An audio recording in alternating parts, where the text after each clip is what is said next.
அகா நகருகே ராயே கேளே. இது பிரகிருத்தினுடைய சமாச்சாரம். நான் பிரகிருதிக்கு சக்தியை கொடுத்துட்டேன். ரைட்டு. முதலமைச்சர் இருக்கார், அவர் என்ன பண்றார், அவருக்கு துணை அமைச்சர்கள்லாம் வச்சிருப்பார், எல்லாருக்கும் சக்தியை கொடுத்திருப்பார். அவன் அந்த இதை ஒழுங்கா பண்ணணும். ரைட்டா? அது மாதிரிதான் என்ன சொல்றார், அகர் நகரு ஹே ராயே கேளே யா மனனையா சாச்சு பண்ண கீரு ஆலே பரி நிருத்தே பாகத்தா காய சினலே ராயா சேத்தே ஹாத்த. ஒரு பெரிய நகரம் இருக்கு, சிட்டி. அந்த சிட்டியை நிர்மாணிக்கிற பொறுப்புக்கு என்னன்னா ஒரு ராஜாக்கு இருக்கு. அந்த ராஜா இதெல்லாம் நிர்மாணிக்கிறான். அவன் என்ன போய் ஒவ்வொரு செங்கலா வச்சு வச்சு எடுத்து எடுத்து கட்டி கட்டி சிமெண்ட்டை போட்டு எடுத்து எடுத்து கட்டி இப்படி வைக்கணும் அப்படி வைக்கணும்னு நான் சொல்லிட்டு இருக்கான். அவன் சொல்றது இல்லையே. அவன் என்ன பண்றான், அவன் சாநித்தியம் அவன் சொல்லிட்டான். அதுக்கப்புறம் அவனுக்கு கீழே பல பேர்கள் வந்து செய்யற மாதிரி என்னோட சாநித்தியத்துல எல்லாம் இந்த சிருஷ்டி நடக்கிறது அப்படிங்கிறது சொல்லு. பல பல எக்ஸாம்பிள்ஸ் கொடுக்குறாரு மாவுலு. மனுஷனுக்கு புரியணுங்கிறதுக்காக, நம்மளுக்கு எல்லாம் புரிஞ்சுக்கணும். பாத்துக்கோ, இதுல நான் தான் செய்யறேன், ஆனா நான் அதில் இல்லை, என்னுள் அவள் இல்லைன்னு வேற சொல்லிட்டேன். அப்ப நான் என்ன இருக்கேன், நான் எல்லாமாக இருக்கேன். செங்கல் எடுத்துட்டா செங்கல்ல நான் இருக்கேன், மண்ணுல நான் இருக்கேன், அந்த சிமெண்ட்ல நான் இருக்கேன், கல்லுல நான் இருக்கேன், என்னத்துல இல்ல, எல்லாத்துலயும் நான் தான் இருக்கேன் அப்படின்னு சொல்லி அந்த விஷயத்த சொல்லிடுறாரு. ஆனிமி பிரகிருதி அதிஷ்டேத்தே கைசே ஜெய்சா சொப்னி ஜோ ஆசே மக தோச்சி பிரவேசே ஜாகிருதாவஸ்தே. என்ன சொல்றார், நான் இந்த பிரகிருதிக்கு எப்படி ஆதிக்கேன்னா, ஒரு கனவுல ஒரு மனுஷன் வந்து உன்னதை பாக்குறான், அந்த விழிப்பு நிலையிலையும் அதான் அதையே பாக்குறான். அப்படின்னா யாரு பாக்குறதா, கனவுல நம்ம பார்த்துட்டு இருக்கோம், அப்ப சாட்சியா நம்மளுக்குள்ள ஒண்ணு பார்த்துட்டே இருக்கு. அந்த உணர்வு தான் பார்த்துட்டு இருக்கு, அதை அனுபவிக்கிறது. அப்புறம் விழிச்சதுக்கு அப்புறம் என்னன்னா அந்த உணர்வு தான் அதை அனுபவிச்சுட்டு இருக்கு. நான்கிறது என்ன, நான் எனக்குள்ள இருக்கிற அகங்காரம் மனசு இதுதான் பார்த்துட்டு இருக்கு. நம்மளுக்குள்ள நம்ம உடம்பையே நினைச்சுட்டே இருக்கோமா, நம்ம என் மூக்கு இப்படி இருக்கு, என் காது இப்படி இருக்கு, என் கண்ணு இப்படி இருக்கு, என் தலை இப்படி இருக்குன்னு இதையேவா நம்ம நினைச்சுட்டு இருக்க போறோம். அப்ப உள்ளுக்குள்ள ஒரு சக்தி ஒண்ணு இருக்கு, நான்கிறது அந்த அகங்காரம் நம்மளுக்கு இருக்கான். இந்த அகங்காரத்தை கொண்டு என்னோடதுங்கிற மனசு இருக்கான். இப்ப இந்த மனசையும் இந்த அகங்காரத்தையும் சுத்தமாவே எடுத்துட்டு வெறும் பிளைனா வச்சு பாருங்க, அந்த சூன்ய சக்தியில இருக்கிறதா நான்ற எல்லாத்தையும் எடுத்து விட்டுருங்கோ. எண்ணங்கள் என்னோடது, என்னோட விஷயம் இதெல்லாம் எடுத்து விட்டுருங்கோ. அதற்கப்புறம் என்னன்னா உள்ளுக்குள்ள நான்கிறதையும் எடுத்து விட்டுருங்க, மனசுக்குள்ள தோன்ற எண்ணங்களையும் எடுத்து விட்டுருங்கோ. பிளைனா இருங்கோ. பிளைனா இருக்கும் போது கண்ணை மூடிண்டோ பேசாம இருங்கோ. அப்ப பாக்குறது வெளியில இருக்கிறதும் அந்த அமைதியையும் அந்த மௌனத்தையும் நீங்க ரசிங்கோ. இந்த மௌனத்தையே நீங்க பாடுறீங்கோ. இந்த உள்ளதையும் இந்த மௌனம் இருக்கு, இந்த வெளியிலையும் இந்த மௌனம் இருக்கு. இந்த மௌன ரூபத்துல இருக்கிற சூன்யமா இருக்கக்கூடிய பரம்பொருள் நான் தான். அப்புறம் என்ன சொல்றார், நான் சொல்லிட்டு உன்னோட ஹிருதயத்திலேந்து உள்ளேந்து வர்ற சக்தியாக அகங்காரமாயி அதுல இருந்து சப்தமா வெளியில வருது. அந்த சப்தம் எங்க இருந்து வருதுன்னு பாரு, அதுவும் நான் தான். அப்ப பகவான் எங்க இருக்காருங்கிறத நீ புரிஞ்சுக்கோ அப்படின்னு சொல்றாரு. அதனாலதான் இந்த சாப்டருக்கு ராஜவித்ய குஹ்ய யோகம்னு சொல்லிட்டார். ரகசியத்துக்கும் ரகசியமானது அர்ஜுனா, இதை நான் உனக்கு சொல்றேன், நீ கேட்டுக்கோ. தரி சொப்னோ நீ ஜாகிருதி ஏதா காய பாய துக்குத்தி பண்டு சுத்தா கி சொப்னா மாஜியசத்தான் பிரவாசு போயே. அப்ப சொப்னத்துக்குள்ள நீ பார்த்துட்டே இருந்த, எங்கேயோ ஒரு இடத்துல நடந்து போயிட்டே இருக்க, ஏதோ ஒரு பெரிய பெரிய இடத்துக்கெல்லாம் போற, நடந்து போயிட்டே இருக்க, உனக்கு கை கால்லாம் வலிக்கிறது, ரொம்ப கஷ்டப்படுற, இப்படிலாம் இருந்துட்டே இருக்க. என் கண்ணை திறந்து பார்த்த உடனே சொப்பனம் போயிடுத்து, அப்போ உனக்கு கை கால்லாம் வலிக்கிறதா அப்படின்னு கேக்குற. உள்ள அப்ப வலிச்சுன்றது, இப்ப வலிக்கல.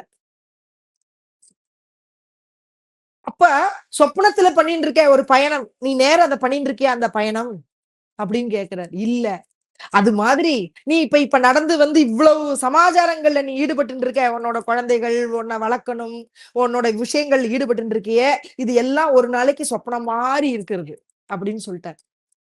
அதனால நீ என்ன பண்ண, ஸ்தித பிரக்யன் மாதிரி நீ இரு.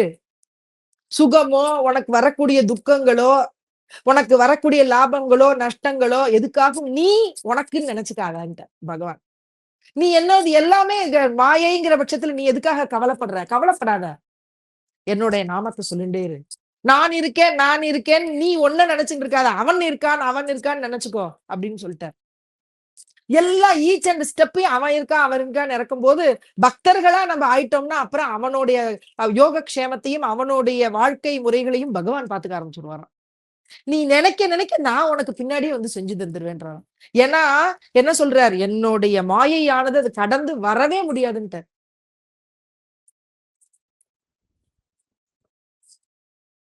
या आगवियाचा अभिप्रावो काही जे हे भूत सृष्टीचे काही மஜா ஏக்கஹி கரணே நாஹி ஐசா அர்ச்சை அர்த்தம். இப்போ இதனுடைய பொருள் என்ன அப்படின்னா, இந்த சிருஷ்டியில எதெல்லாம் செய்யறேன்னு நான் நினைச்சிட்டு இருக்கேனோ, ஆனா அந்த கர்த்தத்துவம் நான் செய்யறது இல்லை அப்படின்னு சொல்லிட்டேன். என்னாலதான் இருக்கு அப்படின்னா, உங்களுக்கு உடம்புக்குள்ள இருக்கிற செல்லு கில்லு எல்லாம் கொடுத்து பிறவியை கொடுத்துட்டார் அப்படின்னா, இந்த பிறவி உங்களுக்கு எப்படி உண்டாகிறதுனா, நீ செஞ்ச கர்ம சித்தாந்தத்துக்கு ஏத்த மாதிரி உனக்கு பிறவி கிடைக்கிறது. நீ நல்ல கர்மங்கள் செஞ்சா உனக்கு நல்ல பிறவி கிடைக்கும். ஆனா பகவான் அதுக்கு காரணம் இல்லை.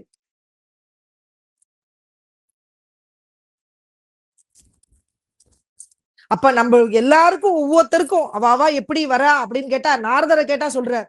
நான் போன ஜென்மத்துல நான் என்ன பண்ணேன், எங்க அம்மா ஒரு சாதாரண ஒரு வீட்டுல போய் வேலை செஞ்சுட்டு இருக்கிறவளா இருந்தா.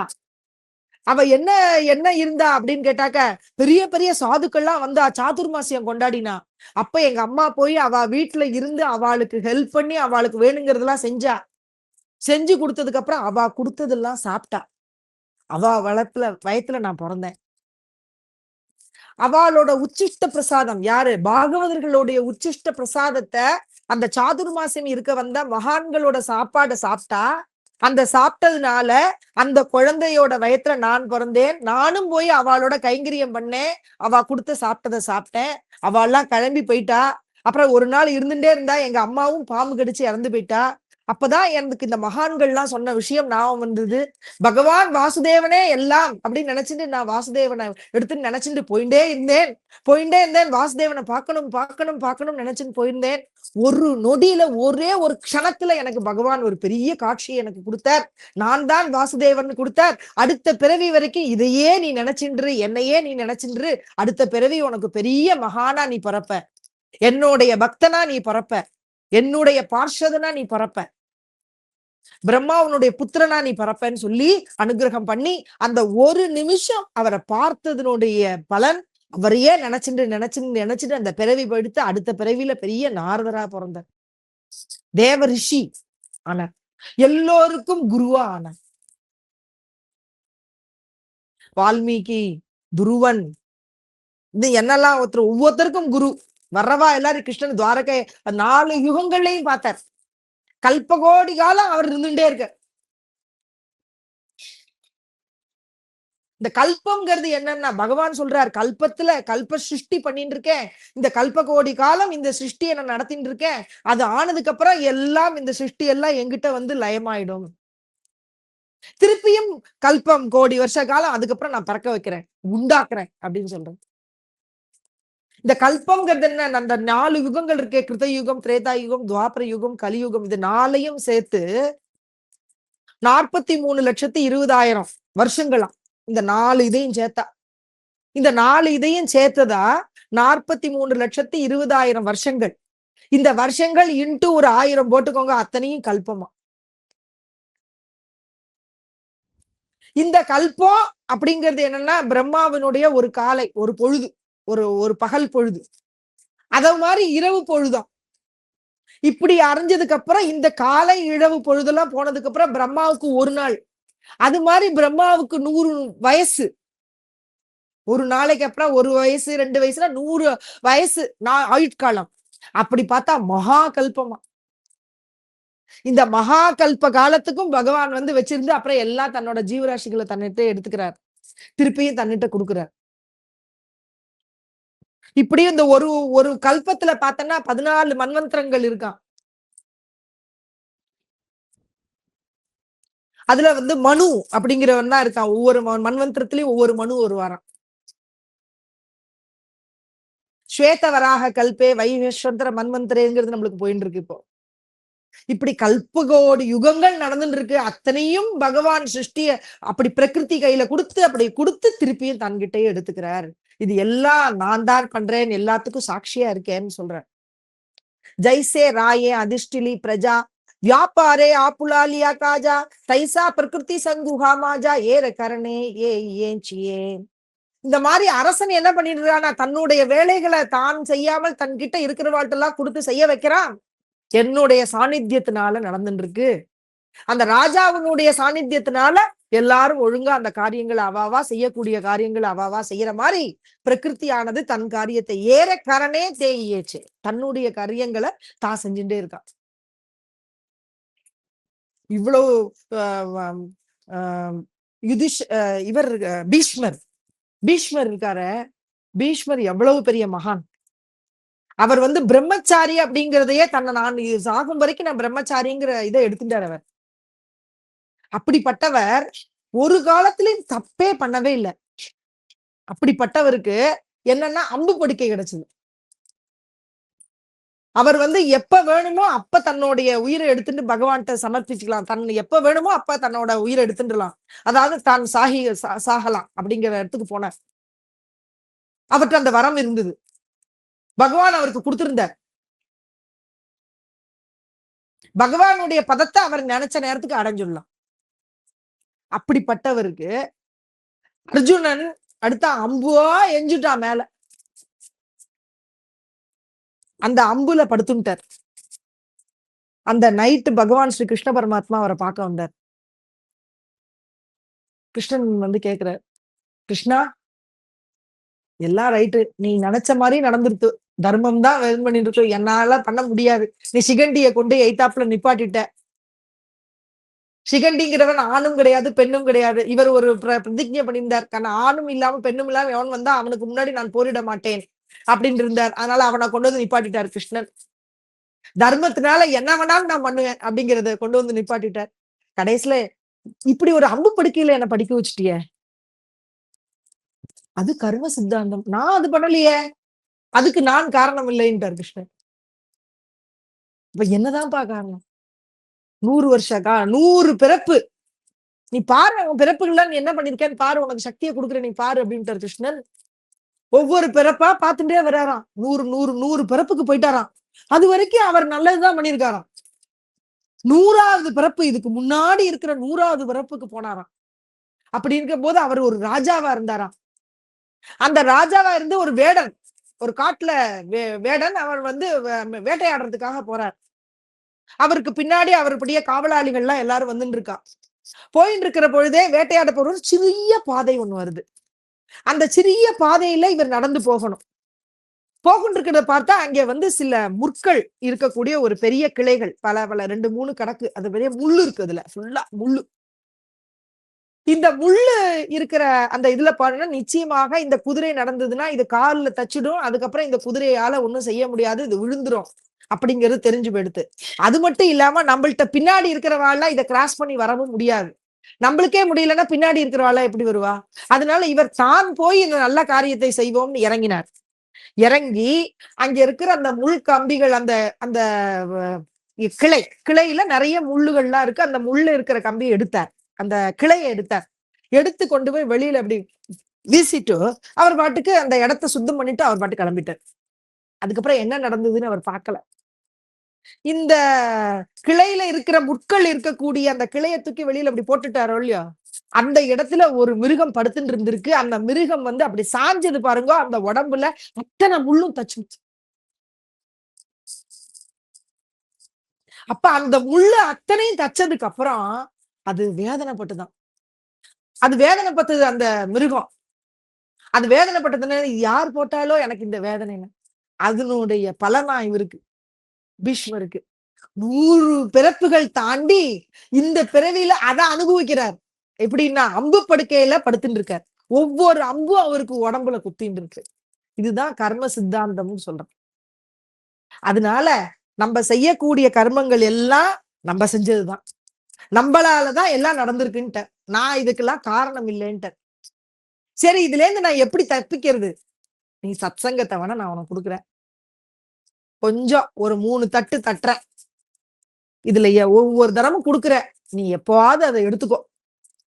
நீ பொழைச்சு, நான் சம்சாரத்துல இவாளை பார்க்கணும் அவளை பார்க்க யாரும் உன்னோட கூட வர முடியாதுன்ட்ட. அப்ப நான் ஒத்தந்தான் வருவேன்கிறத நீ புரிஞ்சுட்டேன்னா, இந்த சத்சங்கத்தை நீ அட்டன் பண்ணினேன்னா இதனுடைய புண்ணிய பலன் சுக்குர்த்து கிடைக்கும். சத்சங்கத்துல இருந்தா சுக்குர்த்து நிச்சயமா. நான் இதெல்லாம் சொல்றேன், நம்ம எல்லாம் சத்சங்கத்துக்கு போய் அட்டன் பண்ணதனுடைய பிரபாவம். ஆமா. அது அண்ணாவோட இதுல போயிட்டு ஒவ்வொரு நாள் அவ ஞானேஸ்வரி சொல்றா, சத்சங்கம்லாம் கேட்டோம். அதற்கப்புறம் ஒரு மேல ஒரு படி நம்மளும் சொல்லணும்னு அந்த ஒரு ஆதங்கம். சொல்லணுங்கிறதுல எங்களுக்கு ஆதங்கம் இல்ல. இதுல என்ன படிச்சுக்கணும் தெரிஞ்சுக்கணும்னு அங்க போய் அந்த ஞானேஸ்வரர் இருக்கக்கூடிய ஆலந்தி க்ஷேத்திரத்துக்கு போய் அங்க புக்ஸ் எல்லாம் கேட்டு அவள்கிட்ட இருக்கிற ஹிந்தி புக்ஸ் எல்லாம் வாங்கி அதெல்லாம் படிச்சுன்னு நம்ம நம்மளோட ஃப்ரெண்டு ஸ்ரீதேவின்னு இருந்துக்கா. அவ வந்து அங்கேருந்து அனுப்பிச்சா. ஒரு குடார்த்த தீபிகான்னு ஒண்ணு இருக்கு. எனக்கு அது ஹிந்தி தெரியாது. வித்யா நீ அதை வேணா எடுத்துக்கோன்னு கொடுத்தா. அதுதான் இன்னைக்கு நல்லா பேச வைக்கிறது. ஹிந்தியில கூடார்த்தம் அதை போட்டு கொடுத்தா. ஓ இவ்வளவு இருக்கே. இதெல்லாம் சொல்லாம அப்படியே புக்கு என்னென்ன பார்த்துட்டு இருக்கு. நான் அதை பார்த்துட்டு இருக்கு. இதெல்லாம் ஏதாவது ஒண்ணு செய்யணுமே அப்படின்னு அதுக்கு ஒரு குரு அனுகிரகம் வேணும்னா அந்த குருநாதர் இவர்தான் வரணும்னு அந்த விதியில எழுதி வச்சிருக்க. அந்த குருநாதர் வந்திருக்கார், நம்மளுக்கு அனுகிரகம் பண்ணிருக்கார். அவரை எப்படின்னா பகவான் மாதிரி சாட்சியா இருக்கார். அவர் அனுகிரகம் பண்ணிட்டேன், நீங்க பண்ணுங்க மகாராஜ், ஏதாவது உங்களுக்கு எல்லாம் தெரியும் நீங்க பண்ணுங்க அப்படின்ட்டு. நம்மளுக்கு என்ன பாடுறது என்ன பண்றது எல்லாம் உங்களுக்கு வரும், நீங்க பண்ணுங்கன்ட்டார். நான் பாடி அனுப்பிச்சேன், நல்லா இருக்கு அப்படின்ட்டு. நான் ஏதாவது செய்யணும்னா அதையும் குறிப்பால அவர் செஞ்சு காமிப்பார். அவர் தெரிஞ்சுக்கணும், ஓஹோ இது இப்படி பண்ணணும் போல இருக்கு அப்படின்னு. அப்படிப்பட்ட ஒரு குருநாதர். நீங்க பண்ணுங்கோ, இப்படி செய்யுங்கோ. நான் சொன்னேன், மகாராஜ் ஆலந்தியில போய் நான் இருக்கேன். இல்ல இல்ல உங்களுக்கு பிரச்சாரம் பண்ணணும்னு நான் கொடுத்துருக்கேன் அனுகிரகம். உங்களுக்கு எல்லாம் கொடுத்துட்டேனே அனுகிரகம். கொஞ்சம் மந்திரோபதேசம் பண்ணி வச்சிருக்கோங்களே மகாராஜ். நீங்க எல்லாம் பண்ணி, நான் தான் உங்களுக்கு அனுகிரகமே கொடுத்துருக்கேன், இதுக்கு மேல மந்திரம் பண்ணி வைக்கிறேன். ஜோ நிர்குண நிராபாச தே தோ நிபுத்பவ சபல பிரம்மாச ஆதி நாராயண மனத்தித்யான்ச तो सर्वांस आदि गुरु तयाचे ब्रह्मा अनुग्रहीत ब्रह्मा अत्रि से उपदेशित अत्रिपाद प्रसादित अवधूत दत्तात्रेय अवदत्तात्रेय परंपरा सहस्रार्जुन यदु दूसरा जनार्दन शिष्य तीसरा केला खरा कलियुगी जनार्दन कृपेस्तव जान निर्मूल भव बंधन एका जनार्दनी शरण ஜாலி சம்பூர்ண பரம்பரா. இப்படி நம்மளுக்கு ஆதிநாராயணமூர்த்தி, பிரம்மா, அத்ரி, தத்தாத்ரேயர், ஜனார்தனர், ஏக்நாத் மகாராஜ், யோகிராஜ் மகாராஜ், இப்படி குரு பரம்பரை நம்மளுக்கு கொடுத்துருக்காரு. எடுத்து 2 பரம்பரை போறது. ஆதிநாத குரு சகல சித்தாஞ்சா மச்சின் பிரதயாச்சா முக்கிய சிஷ்ய மச்சிந்திரானே போத கோரக்ஷாசி கேலா கோரக்ஷ ஓலலா கஹனி பிரதி கஹனி பிரசாதே நிவிருத்தி தாத்தார ஞான தேவாசார சோஜவிலே. அப்படின்னா என்ன? ஆதிநாதர், மச்சேந்திரநாத், கோரக்கநாத், கஹினிநாத், நிவிருத்திநாத், ஞானேஸ்வர் மாவுளி நாத் அதோட நிக்கிறது. அதுக்கப்புறம் என்ன? மாவுளி ஞானேஸ்வர். தியானம் பண்ணி பெரிய பெரிய யோகம்லாம் பண்ண யோகேஸ்வரர்களா இருக்கா. சம்சாரிகள்லாம் இருக்கிறவாளுக்கு நான் இப்படி நாத்து பரம்பரையில இருக்கல, நான் கொஞ்சம் எளிமையா வரேன் அப்படின்னு வந்துட்டாரு இறங்கி. அவர் வார்க்கரி சம்பிரதாயத்தை கொண்டு வந்தார். வாரம் வாரக்கரி அபியாச யோகேன தத்தோ மாமிச்சாப்தும் தனஞ்சய. அபியாசம் பண்ணுங்கோன்ட்டார். இதுதான் எனக்கு ரொம்ப பிடிக்கும்னு சொல்றார் கிருஷ்ணன். அந்த அபியாசம் என்ன அபியாசம்ங்கிறத இவர் பிராக்டிக்கலா திங்க் பண்ணி காமிச்சு கொடுத்தார். நீங்க எல்லாம் பகவான்கிட்ட போங்கோ, நடந்து போய் என்னை வந்து பார்க்க வாங்கோ. நீங்க நடக்கும் போது எல்லா சம்சாரங்கள் எல்லாம் விட்டுட்டு எல்லாத்தையும் விட்டுட்டு நீங்க நடப்ப இல்லையோ. ஒரு நாள் ஃபர்ஸ்ட் ஒரு நாள் 18 கிலோமீட்டர் நடத்தினதுக்கு அப்புறம் அடுத்த நாள் இதே மாதிரி நடந்து நடந்து போகணும். 300 கிலோமீட்டர் நடக்கணும்னா என்ன ஆகும்? அதுக்கப்புறம் பகவானே கதின்னு இருப்பார் ஒவ்வொருத்தரும். கடைசியில போய் பாண்டுரங்கனை பார்க்கும்போது அப்பாடா அவனோட சன்னிதானத்துக்கு வந்துட்டேன்னு ஓடி வருவாளாம் பாண்டுரங்கனை பாக்குறதுக்கு. அந்த லாஸ்ட்ல பண்டரிபுரம் வரும்பொழுது அவ எப்படிப்பட்ட மனநிலையில இருப்பாளாம். அப்ப அந்த மனநிலையில பார்த்தோம்னா என்னோடது உன்னோடது ஞாபகம் இருக்குமா? ஒண்ணும் கிடையாது. பாண்டுரங்கா நீதான். மழை பெய்யும், வெயில் அடிக்கும், எல்லாத்துலயும் கொடை பிடிச்சுக்கிண்டு எனக்கு கொடுக்குற ஒரே ஒரு செப்பல் போட்டுக்கலாம், கிடைக்கிறதெல்லாம் சாப்பிட்டுக்கலாம். வாக்குல என்ன இருக்கும்? ராமகிருஷ்ண ஹரே ராமகிருஷ்ண ஹரே ராமகிருஷ்ண. சரி அது மட்டுமா? ஞானோபா துக்காராம் ஞானோபா துக்காராம். ஏன்னா இவாதான் ஆரம்பிச்சு வச்சிருக்கா அந்த பரம்பரைய. துக்காராம் மகாராஜ் பஜன சம்பிரதாயத்தை கொடுத்தார், கலசமா இருக்கார். அதனால இவா 2 பேரோட நாமங்களும் வரணும் அப்படின்னு பகவானே ஹிருதயத்துல இருந்து கொடுத்தார். ஞானோபா துக்காராம். இத கொடுத்து என்னோட இந்த பிரகிருதிங்கிற இந்த விசேஷமா இருக்கக்கூடியத நீ கடக்க முடியும் அப்படிங்கிறத சம்பிரதாயத்தை கொடுத்திருக்கார். இந்த சம்பிரதாயத்துல எத்தனையோ மகான்கள் ஜாயின் பண்ணிக்கலாம். அவ யார் வேணாலும் இருக்கலாம்ட்டார். எப்படிப்பட்டவாளாலும் இருக்கலாம், எல்லாரும் வரலான்ட்டார். இதுல இதுல சர்தார் ஞானேஸ்வரர் மாவுளியா இருக்கார். ஒரு வெள்ளை குதிரை முன்னாடி போயின்னு இருக்கு. அந்த குதிரை தான் எல்லாத்துக்கும் சாட்சியா போயின்னு இருக்கு. ஒரு நாள் என்ன பண்ணார், ஒரு பெரிய மினிஸ்டர் அவ வர ரிங்கன்னு சொல்லுவா. அப்படின்னா என்ன அர்த்தம்னா, எத்தனை பேர் வந்திருக்காளோ அத்தனை பேரையும் அந்த குதிரையானது பாக்குமா. அந்த குதிரை வந்து ஞானேஸ்வர் மாவுளியா இருக்கார். அதை வந்து சுத்தி வரும். சுத்தி வர்றதுன்னா அந்த மாவுளியே அதுல சுத்தி வர்றதா அர்த்தமா. அவ எல்லாரும் போயிட்டு அந்த அந்த குதிரை சுத்தி வந்த இடத்தெல்லாம் கொடுத்து நமஸ்காரம் பண்ணி அந்த குதிரைக்கு அவ்வளவு விசேஷமா பண்ணுவா. அந்த குதிரைய ஒரு மினிஸ்டர் வந்திருக்கு, நான் வந்திருக்கிறதுனால இந்த குதிரையை கொஞ்ச நேரம் நின்று வைங்க. அவர் நினைச்சிட்டு இருக்கிறது ஒரு குதிரை, அந்த குதிரை நின்றுட்டு இருக்கட்டும் நம்ம வர்ற வரைக்கும்னு ஒரு இதுல தான் எல்லாத்துக்கும் சக்தாங்கிற மாதிரி நினைக்கிற மாதிரி அந்த மினிஸ்டர் நினைச்சுட்டு, நான் வர்ற வரைக்கும் நிப்பாட்டி வைங்க ஒண்ணு. அந்த குதிரை அவ வர்ற வரைக்கும் நின்றுட்டே இருந்தது. அதுக்கப்புறம் அந்த குதிரை நடந்து போக ஆரம்பிச்சிட்டு, அந்த ரிங்கனுக்கு அந்த குழந்தைய கூப்பிட்டு கூப்பிட்டு பிரவருத்தம் பண்ணு, அது பண்ணா அந்த ரிங்கன்கிற அந்த சுத்தி வர்றதுக்கு உள்ள அனுகிரகத்தை அந்த குதிரை கொடுக்கவே இல்லை. அந்த குதிரை பார்க்கவே இல்லையா, அப்படி நடந்து போயிட்டே இருந்துதான். பண்டரிபுரத்தை வந்து அடையும் பொழுது அந்த ரிங்கனுக்கு அந்த குதிரை வரலன்னு அங்க இருக்கிற மனுஷாலாம் ரொம்ப வருத்தப்பட்டாளா. ஏன்னா அவ எல்லாருக்கும் அந்த குதிரை மூலமாக ஞானேஸ்வர் மாவுளி எல்லாருக்கும் அனுகிரகம் பண்றார் அப்படிங்கிறதுதான் சத்தியமா. அந்த குழந்தை சத்தியமா அந்த குதிரை அது மாதிரி நடந்துட்டது. அந்த குதிரை அந்த முன்னாடி வந்து பண்டரிபுரத்துக்கு வரும்பொழுது எந்த மினிஸ்டர் நான் வர்ற வரைக்கும் காத்திருங்கோன்னு சொன்னாரோ அந்த அந்த மினிஸ்டர் தானே வந்து முன்னாடி வந்து சாஷ்டாங்கமா நமஸ்காரம் பண்ணிட்டார். நான் பண்ணினது தப்பு அப்படின்னு. அதற்கப்புறம் தான் அந்த அந்த ரிங்கன்கிற விஷயம் நடக்கலையா. அந்த சாதுக்களுக்கு எல்லாத்தையும் மன்னிப்பு கேட்டுட்டு அவர் வந்தாராம். இதுல இருந்து என்னன்னா, நம்மளுக்கு தெரியாது, ஆத்மஸ்வரூபமா பகவான் வர அந்த இடத்துல வந்து உட்கார்ந்துக்கிறார். நம்ம இப்ப பேசணும்னு இதெல்லாம் நான் யோஜனை பண்ணி பேச முடியாது. இங்க வந்து உட்கார்ந்ததுக்கு அப்புறம் எனக்கு என்ன மைண்ட்ல தோன்றதோ அதுதான் நான் உங்களுக்கு சொல்ல முடியும். அப்பனா நம்ம பேசல, குருநாதர் வந்து பேசிட்டு இருக்கார், சாக்ஷாத் கிருஷ்ணன் வந்து பேசிட்டு இருக்கார், நம்ம கிட்ட இல்ல. ஒவ்வொன்னும் நம்ம நினைச்சிட்டு வரோம், நடக்கிறது ஒண்ணு. பாகேபா பூர்ண சந்திராச்சியா பேட்டி சமுத்ரி அபார பரதே தாட்டி தேத்த சந்திராசி காய கிருட்டி உபகா. பௌர்ணமி, பெரிய பௌர்ணமி வந்தது. வந்த உடனே என்னாச்சுன்னா இந்த கடல் பொங்கி பொங்கி பொங்கி வந்துட்டு இருக்கு. அதற்கப்புறம் என்னன்னா, இந்த சந்திரனால தானே அந்த பொங்கி வந்துட்டு இருக்குங்கிறதுனால இந்த சந்திரனுக்கு ஏதாவது சோர்வு உண்டாயிடுமா, அதனால இந்த சிருஷ்டியை நான் உண்டு பண்ணிட்டேன்னு நான் ரொம்ப கவலையோ இல்லைன்னா இதுக்காக ஆதங்கப்பட்டு உட்கார்றது இல்ல, நடக்கிறது நடக்கட்டும். சாம்பன்கிறவன் கிருஷ்ணனுடைய பேரன் புள்ள சாம்பன். அந்த சாம்பன் என்ன பண்ணான்னா ரொம்ப ஒரு அகங்காரியா இருந்தான். அவன் என்ன பண்ணினான்னா, இந்த கிருஷ்ணர் வந்து என்ன பண்ணினார், துவாரகையில இருந்து அந்த ரிஷிகள் முனிவர்களா எல்லாரையும் கூப்பிட்டு நீங்க பிண்டாரகாங்கிற பிரதேசத்துக்கு நீங்க எல்லாரும் போங்கன்னு சொல்லி அனுப்பிச்சுட்ட.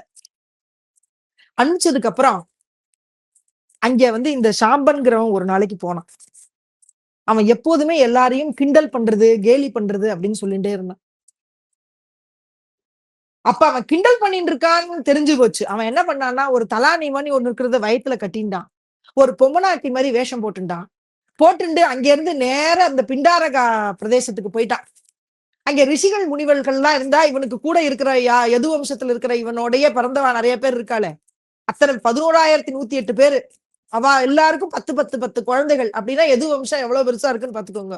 அதுல அவ எல்லாரும் போயிட்டு இருக்கா. இப்படி போய் அந்த ரிஷிகள் முனிவர்களுக்கு முன்னாடி கேக்குறான்,